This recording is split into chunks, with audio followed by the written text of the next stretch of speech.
Hello, you wonderful people, and welcome to another episode of Not Too Comic Book. This being a show where I talk about TV shows that are adaptations of comic books. For today's episode, I'm going to talk about the latest episode of The Flash, as well as the latest episode of Legion. Like always, if I'm going to talk about something that you want to listen to, you can always look in the description down below. I include a time when I start talking about each of the respective shows. So, for example, if you want to hear what I said about this week's episode of The Flash, you can skip to what I say about this week's episode of Legion. But the first thing I'm going to talk about is this week's episode of The Flash. A great episode where basically everyone is dealing with everything that went down last episode with losing Ralph.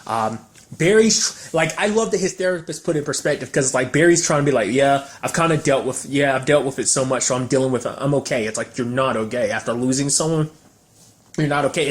But Barry's trying to spin it because he's lost a lot of people. And then when the therapist started listing off, it's like, yeah, he did lose a lot of people. There are a lot of people he's lost over the course of this series, and it's like, but for him, it's like he's got to put all he doesn't have time to grieve Ralph. They have to put forth all their efforts to take down DeVoe.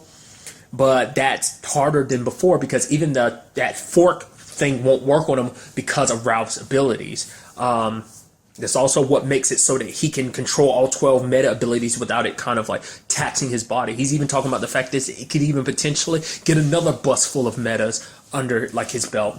Because the thing is, what's kind of interesting too is it plays a part in the episode. Is the whole fact is like, because while they're all grieving Ralph, you also have Caitlin also grieving Killer Frost, because she didn't know she was going. Like, it's crazy because all last season, after creating Flashpoint and reversing it, all Caitlin ever wanted to do was get rid of her metahuman half, and now it's like she'd give anything to have it back, because she actually legitimately misses Killer Frost. Because it isn't just like she's missing a part of herself. That was like another person. That was like a friend, Probably maybe even in Caitlin's mind, it's almost like having a sister, It's like that she didn't realize she was going to miss as much as she does. And it's just like, it's something which Leo pops up this episode, which was pretty neat, who's basically like, don't think, it's not bad to feel bad missing your, even if it's just an alternate ego. Because especially after everything that's going on, like the world that we live in with all this, a nuclear man, a man who can literally travel back in time because he moves so fast. It's not crazy to kind of be under your circumstances of like, oh, I missed the other person that was kind of the other, like the other personality and person that lived inside of me, So, because for all of this, it's kind of interesting when you actually think about it too, because the meta they're taking care of is named Fallout, while they're all dealing with the fallout of what happened with Ralph. That's me just thinking about it too much. But maybe there's kind of more to that. Like, maybe there's kind of more supposed to be a subtle thing with that. Maybe it's not.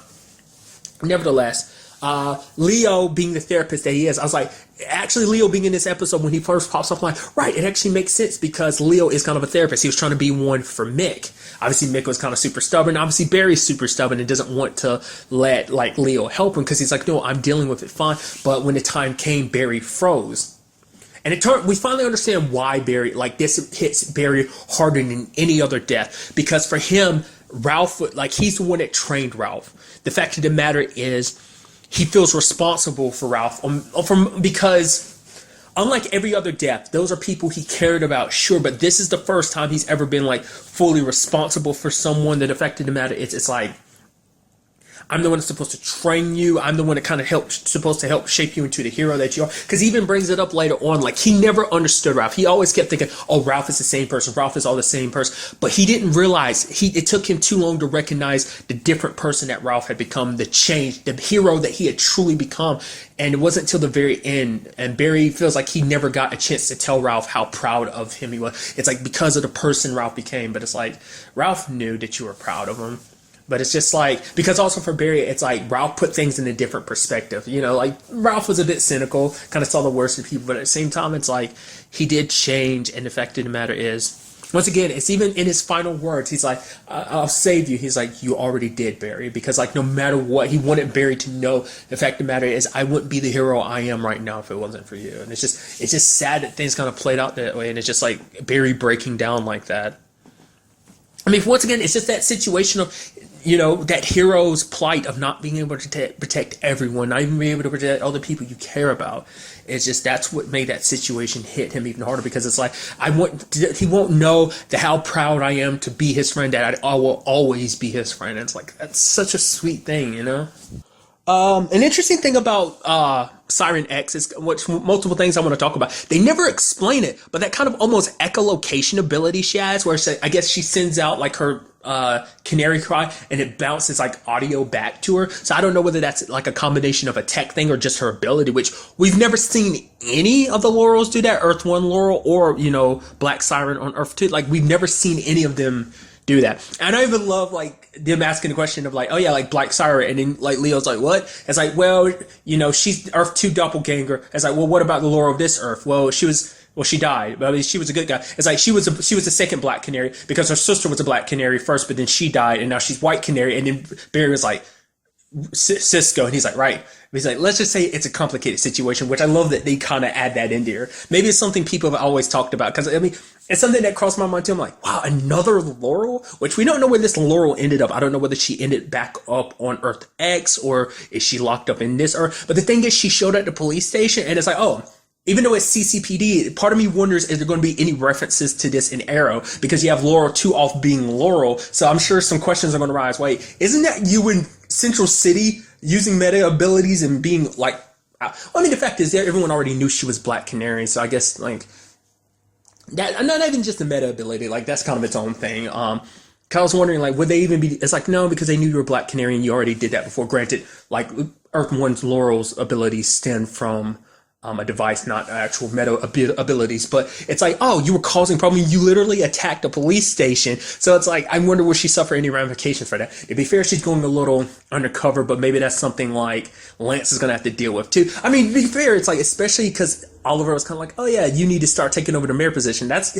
probably going to get thrown in his face. Like, we heard rumors about your daughter being in Central City causing trouble. What? No, what? Like, that's where my mind went. But like I said, I'm curious to see also, will we ever see any like Black Siren use her abilities like that? Like I said, it's just never been done before. So I think that more so than anything, that's also supposed to separate the different them, because each one, even though because they're on different Earths, their abilities manifest in different shapes and form. Like I said, even comparing Earth 1 Laurel to Earth 2 Laurel in that regard, of one being a metahuman, one not. So, what I also think is kind of interesting is the whole situation is like, oh yeah, she's bitter because like, well, she was in love with Dark Arrow. Sadly, it wasn't, he didn't necessarily feel the same way about her. So that's kind of interesting, because let's not forget he was in love with Supergirl. Also, what was her name again? I forgot. Earth X Supergirl. I forgot what her name was.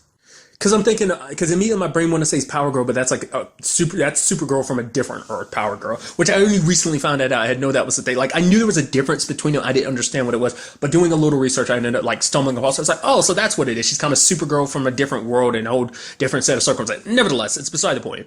Because she was kind of basically the last of the Earth X problem, so because the regime's kind of been taken care of. I also love the fact is that Leo is getting married, him and Ray. That's pretty neat. Also that Leo now has a breacher thing, so he can come in and go anytime he needs to. And you're like, hope to see you again, Leo. And he's like, oh, I bet. It was just like, it's kind of like, yeah, you'll be seeing me more often. Don't worry about it. Especially because they went out of their way to give you a plot device to pop up whenever you need to. So that's pretty nifty. I guess there's no one on Earth X who can actually cross over like on their own. I don't know if there's any breachers on Earth X or not. It doesn't seem like it because no one's subsequently come over since like the Earth X crisis like attack, so. But the thing I find most interesting about this whole set of circumstances is DeVoe, because you obviously have Marliese, she's trying to like, oh my God, like you're back, so let's spend some time with us. But for him, he's like, shut up, you're an idiot. Don't try and think, leave the thinking to me. And basically like pushing her, it's like, like in this position, like let's focus on getting to an enlightenment beyond that. Like, okay, we can get back to us then, but it's like for right now, we need to focus on this. It comes before us, at this point, she's trying to dress up and get his attention, the favorite dress or whatever, but it's like, no, he needs you to be my tactician. technician. And then there's that whole event when it came to Barry. Like in his mind, he's like, I calculated for everything. The problem was I wasn't supposed to be the one to stop Siren. It was supposed to be Barry because he saw it all coming. He's like, he saw Leo, he saw Black Siren, well, Siren X coming, but it's like, but Barry froze. He's like, I don't get it. And it's like at that moment, it's like, and then Marley's kind of brings it up too. He can't understand emotion because it is something that is incalculable. You can never calculate. You can calculate intentions and probability, but the heart is so unpredictable. You can't calculate emotions. And that's something that's kind of interesting because he's coinciding dealing with that himself. Because it's kind of interesting because that seems to be like something that he can't calculate for, which is kind of fascinating. Obviously not because he's cutting off Marlise, who's trying to show him emotions, which he's kind of like, for a second, I doubted myself. And now I see like, I don't have to worry about that. That's just stupidity. Even more reason why we got to head forward to the Enlightenment so we can get rid of such juvenile things as emotions, which is so interesting because he's trying to go towards this enlightenment and stuff like that. But, because he, as a thinker, he's so logical based, he can't think emotionally. And I think that's ultimately going to continue to be his undoing because as we see with Marlise, she's like, I can see for the first time. Because I think he stopped giving her those tears because before it was a combination of many different things. It was also to keep her under control, but also because he believed that she wouldn't necessarily love him the same way. But I think now that he's removed the emotional aspect to it because he's not thinking emotion, he's just thinking logically. Maybe he's not even thinking about like her in that way of like, oh, you just serve me. I don't need you as my wife. I don't know. Like it seems like he still already thought of her like that anyway, hence why he was drugging her in the first place. But I think now that things have kind of gotten to where they are, it just kind of snapped in Marlise's mind to kind of realize like, oh, like I know that what's going on here, that like I'm not important to you. Like the man she went through hell and back for, she did all these terrible things that she didn't necessarily agree with. She went with it because it's just like, oh, this is something her and her husband, but now for her it's like she realizes now like the man in front of her is no longer her husband. It's like he's a shell of his former self essentially. So I think a combination of that plus no longer like giving her a weeper's tears have starting that realization. So I'm curious to see what she does. That's kind of always been my thought. Like once she comes to the realization of who he really is, what will she do then? So it finally seems like the spell is kind of broken. But like I said, because he's so logical based, he's probably not going to think about it anymore. And I think Marlise, as she is now, isn't going to like fall for his BS. Like maybe it kind of gave her the opportunity to kind of realize. I don't know. We'll see what she ultimately does in the end. We also find out from Caitlin too that whatever it made her Killer Frost, it's still there to a certain degree. It's just that the dark matter is not there anymore. It's kind of been sucked out of her system. So I guess it's like because the thing is, it's like, why would he take her powers? It's something I didn't even think about, but it's like, yeah, he could have had any of their powers at any point in time, but he's only been focused on the bus matters. So which begs the question, why hasn't he come after any of their ability, like Cisco, Barry's, or like I guess because with all their abilities, the 12 he's got now, it's like he doesn't like it could beat any of their abilities, so their abilities are meaningless to him now. I guess it's kind of the point they're trying to get across. But for her, it's like Killer Frost is still there. She just got to find a way to access her. So I guess it's kind of like she's kind of dormant inside of Caitlyn's DNA. So she has to find a way to kind of bring her to her. I was thinking like during the whole thing at CCPD, I thought she was going to like when it was time to cool off Neo Fallout, I was thinking like maybe it's like, oh, like her powers would kick in and that's when Killer Frost would return. Seems not to be the case. It's interesting enough, she went to her mom trying to get rid of her meta-human abilities, you think. I mean, we haven't seen her kind of interact with her mom since like the last season, so maybe we'll get a circumstance of her going to her mom for help trying to get her powers back. We'll see. And something I kind of meant to bring up earlier is kind of just a point feeding into the whole, like, because everyone needs to grieve. Because Leo even brought up the point of, like, he didn't just lose people. He knew the exact number. And he's like, I lost these people. It wasn't a countless number. It is a specific number. And I made sure to grieve every person I lost. Because if you don't grieve, like the fact of the matter is, you won't be able to stay focused. Hence, like what happened to Barry. Because the fact of the matter is, Barry not grieving, it's like you can't run away from your grief. Because the fact of the matter is, it's something that didn't come up, but it's like Barry's tried that before. That's literally why Flashpoint became a thing, was because he was trying to run away from his grief. You know, I mean, granted, he tried to undo it, but the damage was already done. You know, to this timeline, so. It's kind of a similar thing. Like if you don't grieve, like it will come out in some other shape or form, and it might come out in the worst times, in the worst possible ways. Like hence a Flashpoint situation. But that was just kind of something else I wanted to kind of tag on in there. And also we had the whole situation with Harry, because I thought something was a little like off of him last episode, and we find out why. It's because basically because of what the dark matter, the thinking cap did to him, being fully charged with dark matter and everything, it's actually making him lose his intelligence. Like he will basically, everything that he knows, he will have to relearn. To what degree? Like, will it be everything, or will it just be kind of like the more intellectual stuff, like the basic, like, you know, stuff he's learned, sure, but like the more intellectual stuff he knew as a scientist, like that's probably the stuff he has to relearn. And you had the whole thing with him and Cisco, because Cisco was like, oh, make a thinking cap for me too. But obviously, like, Harry's pride won't, it's not even just pride. It's a combination of pride and just other reasons why he didn't want to tell anyone. And it kind of comes out because for him, it's like, I'm supposed to be the smart one on the team. The fact of the matter is, each one of you has your own abilities. What is the thing I got going for me? All I am is I'm the smart one. I'm supposed to be smarter than anyone that's ever faced that brings a threat to Team Flash. I'm supposed to be help coming up with solutions, but DeVoe beats us at every turn. It's like, I'm not smart enough. Why he pushed so hard with the thinking cap? Because he feels like if he's not the smartest person on Team Flash, he feels useless. Which, to be fair, let's not forget, HR wasn't smart and he was still a welcome part of the team. So, and that's something Cisco kind of gets on him at. It's like, the fact of the matter is, your daughter became the wonderful human being, the wonderful hero that she became, not because she had you super intelligent. It's because of that heart thing. It's because of the emotion, because of the love as a father. It's that same, it's like the opposite end of what, you know, DeVoe was going, because DeVoe's so focused on intelligence, he's letting that heart, his heart die. And it's like, you might not be intelligent, but you're still a good person. You have a good heart. And that's what matters. That's what's the most important thing about a person. It isn't about how super smart they are. It's about the heart. You know, you and everyone on this team has a good heart, and that's what makes Team Flash shine above any adversity that they've ever been through, is that heart, you know? So, and now they're going to try and find a means to reversing what's been done to them. So, ultimately, we have to wait and see. Harry is reluctant about telling the rest of the team, but he will, but at least not in this episode. I guess it's more so because, once again, the pride situation, but also because the team's going through so much. I guess he doesn't want to add more to it already.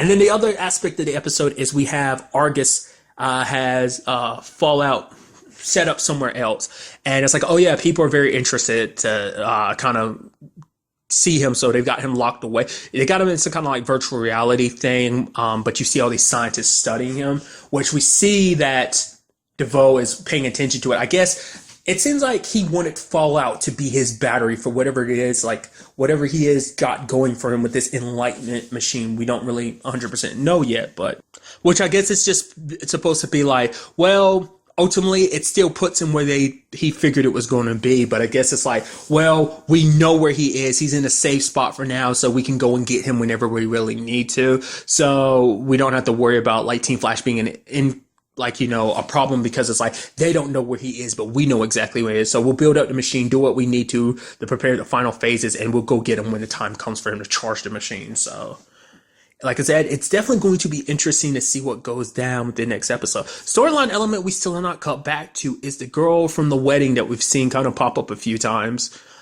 Still not cut back to that since her bumping into, was it Harriet and Killer Frost? And she was talking about the meeting going good. So I don't know if she's going to, what that all really entails. Like I said, we still haven't cut back to that, and I'm very interested to see where that goes. Like, see what that all ends up being. Like I said, I've kind of put out my thoughts and theories about it, and, you know, stuff subsequently has come out and made me go like, oh, this and that. But like what it will be in the story, like I kind of have ideas of who the character is now, obviously, because slight spoilers I came across by no one's fault but my own. But like, I'm just curious to see how this character fits into the story in what shape or form, you know. So once again, stuff we'll just kind of have to wait and see what goes down. Especially in the next episode. Because interestingly enough, we are telling to the end of the season. I was just looking it up. This is episode 19, so... right? Because these seasons are typically only 23 episodes, I think. So it's going to be interesting to see what goes down. And now moving on to this week's episode of Legion, a great episode, just on so many levels, especially the approach they took, like legitimately the little thing at the end where it's like, oh, they do the little credit thing of in association with Marvel and saying the title like sequences they do. It's like, oh my God, they literally did it at the end of the episode. I was like, that's so, like I said, this show continues to always surprise you with the different, because it's like, it did have the intro, the kind of like little monologue things that kind of deal with like the main aspect of the episode, kind of like a lot of like psychological stuff they kind of talk about usually at the beginning of the episodes and the seasons. Like it didn't start with that, and it's like, okay, what's up with that? And it's just the entire episode, like what 80% of it deals with the whole Sid and David situation, because we get to focus on a good chunk of Sid's life. Obviously, growing up with her ability not being able to touch people, even to the point when she was a baby, she didn't really like being touched, which is kind of interesting because like when she was first born, it seemed like she was okay, but I guess as she got older, it got to the point like when she was brought home, it started developing. I guess like maybe her mutant ability, like maybe on some innate level, her abilities hadn't activated yet. So maybe there's some kind of sensation that goes through Sid's body when she someone's about to touch her and she doesn't like that sensation. Like as a baby, it bothered her. So maybe, I don't know, maybe on some conscious level, she knew what that represented. So, obviously she cut herself off from touching people. So obviously it's a very sad and isolating life in a sense. And I love the entire episode. David's trying to figure everything out. He's like, oh, I get it. This place has to be your core because you enjoy it, like this world, world where you can't really touch. But here you can kind of experience the world. And she's like, wrong. Try again. He's like, wait, what? Then obviously it's like, okay, it's obviously about the lovers and stuff like that, because the fact of the matter is, you want to have what they have, but you can't. It's like, nope. I even love at one point in time, he's about to walk up to her. She's like, nope, and walks away. And he's just like, you literally didn't even let me say anything this time. You're already telling me I'm wrong. And then there was the final one where he's kind of like, oh, this has all been about us. Like the fact that you're trying to show me all these terrible things about yourself because you want me to you'll think that I'll kind of run away. But it's like, I won't. No matter what kind of bad stuff you've done, like everyone's kind of got their past and stuff like that. He's like, all the bad stuff I've done, like I will never run away from you. I love you. And she's just kind of like, and it's like, he's like, really? It's like, I just love that whole thing. Because I love the little twist that, like, actually this has nothing to do with the monks thing. Like, it's kind of something Sid set up in herself. It kind of was a test. I guess it's a situation where Sid herself, well, she was probably underneath, like, the monk's affliction when he originally got to her, maybe, because there was also something I talked about last episode. I was like, oh, I guess it doesn't work, because I thought the monk would be like, the moment the monk died, everyone would wake up. I was like, oh, I guess not. But it's like, nope, they did, because it happens that you see Corcoran by like, oh, what's going on? It's like, yeah, everybody woke up. Yeah, like now I've got like 300 angry people all like having to use the restroom, which I love. And I guess the reason why he's running around like that is because he is one of those people that needs the restroom. I love that's kind of a priority. It's like, oh, gotta use the bathroom, gotta go. Like I love that being a thing. But I also love the fact this had nothing to do with what went down with the monk. This is kind of Sid doing her own thing. I did like kind of seeing aspects of, because that whole thing at the club, I thought that was so interesting.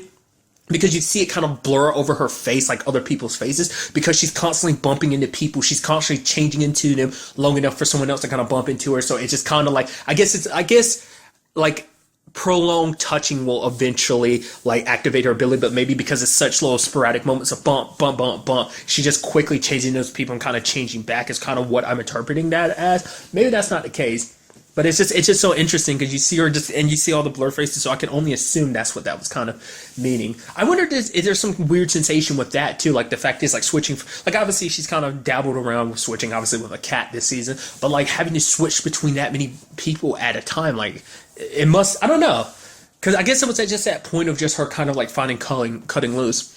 Also, he had those freaking girls which were kind of terrible and mean, talking about her dad and everything. I said, oh, your dad's in there. I was like, what was that all about? Like, Sid never talked about her dad, because the dude that's in the episode, that's her stepdad. Also, the actress who plays her mom looks so familiar. I think that was her name at the end of the episode, Lily Rabe. Isn't that the same actress? Hasn't she been in quite a bit of what is it? American Horror Story. Like, she's been in quite a few of them, right? I mean, to be fair, it's been a long time. I think that's the same actress. I want to say it is. Like, I know she's definitely in the first 3 seasons. I only say that because, like, those are the only seasons I've really watched up to this point in time, so I don't know if she's still a part of the show or not. So, I think that's her. I could be 100% wrong. But what also makes this whole situation a little interesting too when it comes to Sid, I think it's also interesting because obviously because of David's abilities, he can read people's minds and stuff like that. But this is something he can even I don't know if it can work on that level, but it's got to be a little frustrating because even with your psychic abilities, being able to read people's mind, he still couldn't. It took him a while to kind of finally figure out what Sid was like on about, which I'll kind of get to in a second. But it's just that's immediately what went through my mind. It's like it's got to be a little frustrating. You can literally read people's minds and you can't know what this whole thing is about, like what what she's trying to like get you to know, so I thought that's kind of interesting. I thought it was also interesting how she got it back at those girls. It's like, okay, she kisses the boy beats up the girls, and it's like, yeah, he totally attacked them for no. I'm like, wow, that's crazy. And then finally, like, because I remember Sid telling that story back in season 1, the one about like the whole situation with her mom, which is pretty like, brr. It seems like her stepdad got arrested under those circumstances, which. That's her mom doesn't know about her bill, which we did see that one moment where we see like Sid kind of like in, I guess, a mental facility and she's strapped down. I don't know whether that's supposed to be like clockworks. Like, has she been in there since she's been a teenager? Is that what that's supposed to represent? Because even David was only in clockwork for like, I mean, he's always had this like quote unquote issues, from everyone's standpoint. But the fact of the matter is, even then, he was only in clockwork for like a few years. He wasn't there most of his life. So I wonder, is that what that's supposed to represent?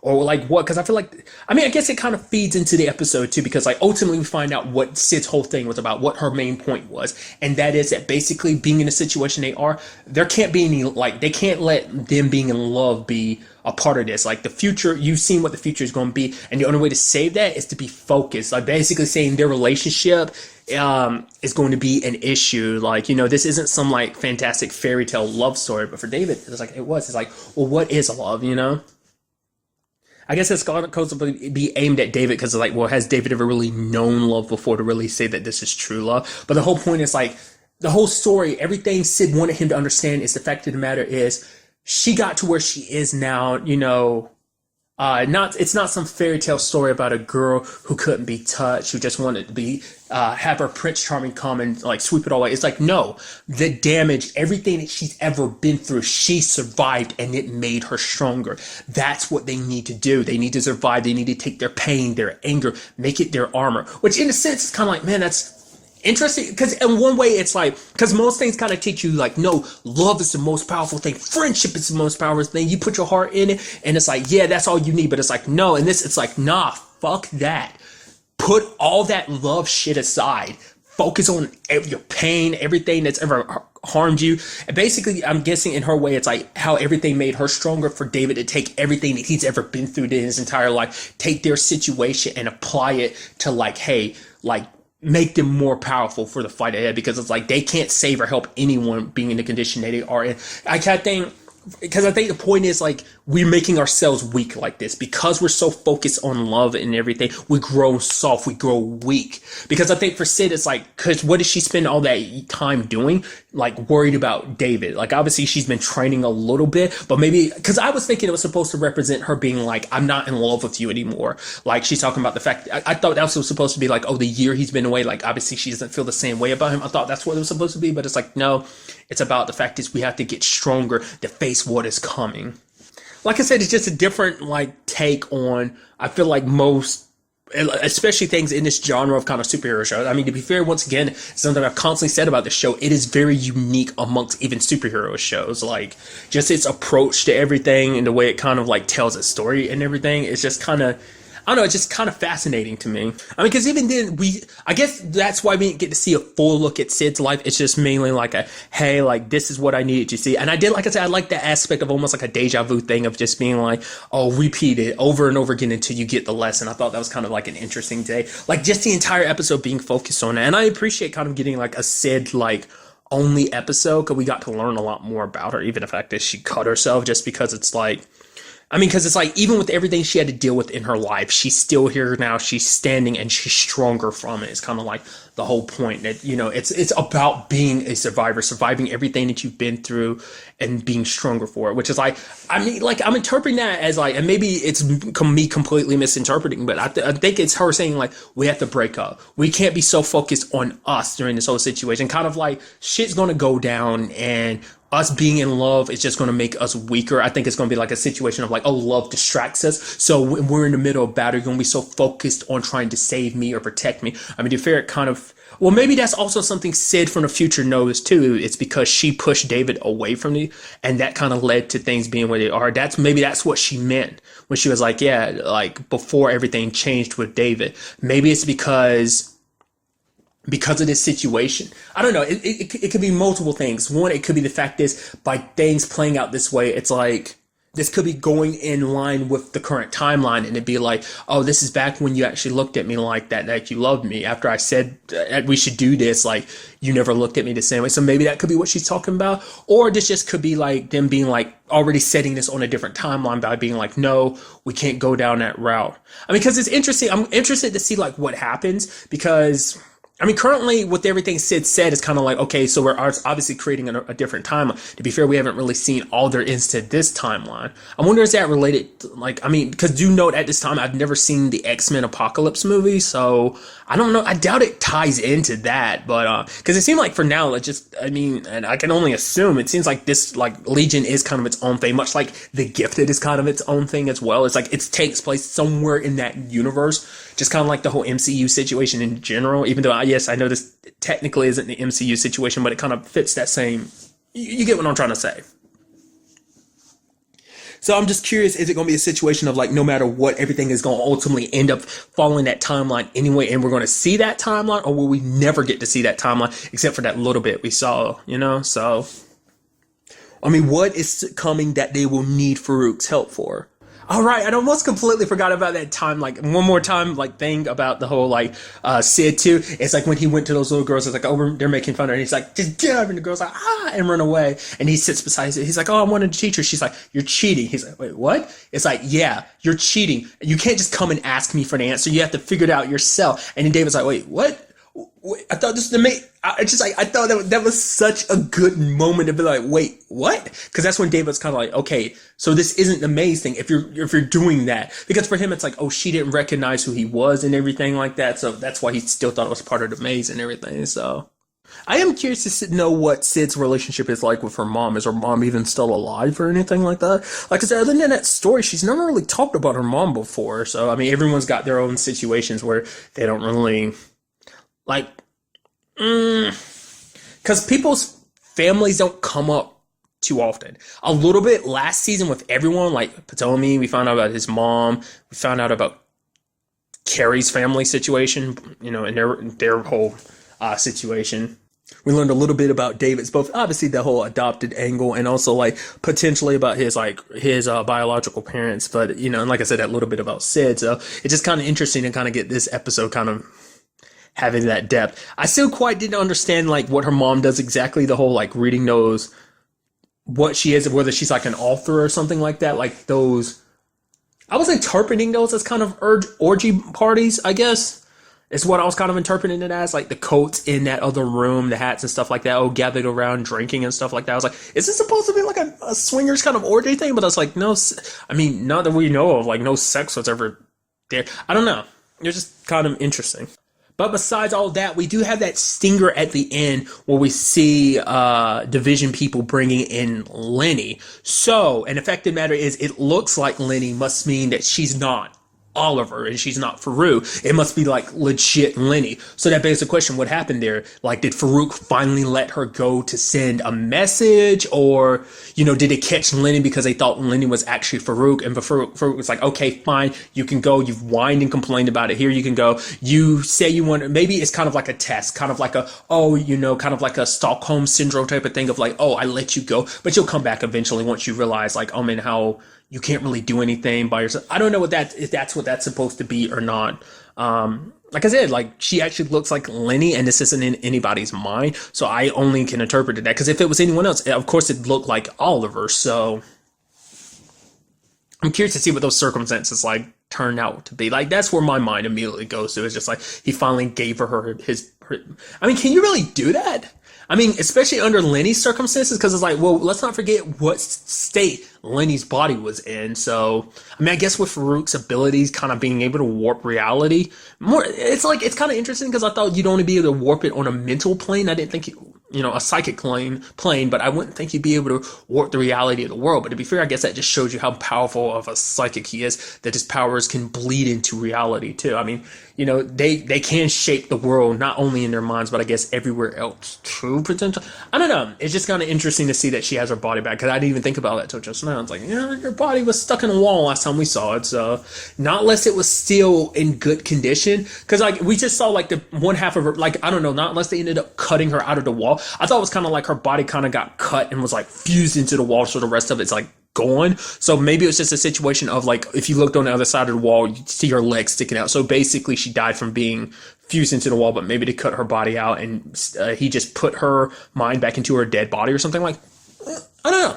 Ultimately, we'll just have to wait. See, like I said, a great episode with its execution and just everything about it. Once again, just the structure of the show and just always kind of catching you off guard. You're like, okay, I got the formula of it. Never mind, let's switch things up a little bit to kind of get you off guard. Like I said, just that whole, like, I was like, oh yeah, no title intro either. And it's like, oh, it's literally at the end of the episode. I was like, that's super good, just catching people off guard like that. It made it, this episode kind of stand out even more just because of all of that. So, like I said, I'm very interested to see what goes down in the next episode. But really, that's all I want to talk about in this episode. Till the next time we meet, be happy, be safe, live life to the fullest, and enjoy it. Good day and good